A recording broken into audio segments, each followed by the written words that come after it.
في تطور جديد داخل حزب العدالة والتنمية، رفض سعد الدين العثماني رئيس الوزراء السابق والأمين العام السابق للحزب تقديم اعتذار عن توقيعه اتفاقية التطبيع مع إسرائيل.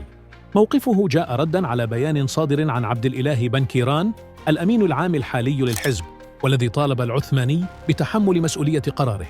العثماني أكد أنه وقع الاتفاقية بصفته رئيساً للحكومة وليس كشخص، مشدداً على أن أي اعتذار يجب أن يكون صادراً عن المنصب الحكومي وليس منه شخصياً. وأضاف أن بيان بن كيران غير مقبول، معتبراً أن الحزب يجب أن يكون أكثر وضوحاً في مواقفه تجاه القضايا الكبرى.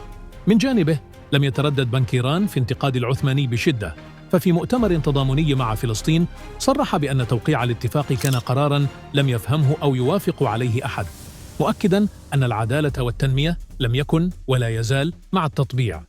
وأضاف بن كيران أن العثماني هو الوحيد الذي يعرف الظروف التي دفعته لهذا القرار، وإذا كان هناك اعتذار فهو من يجب أن يقدمه. الخلاف حول ملف التطبيع لا يزال يفجر التوترات داخل العدالة والتنمية، ويعكس تباين مواقف قياداته السابقة والحالية.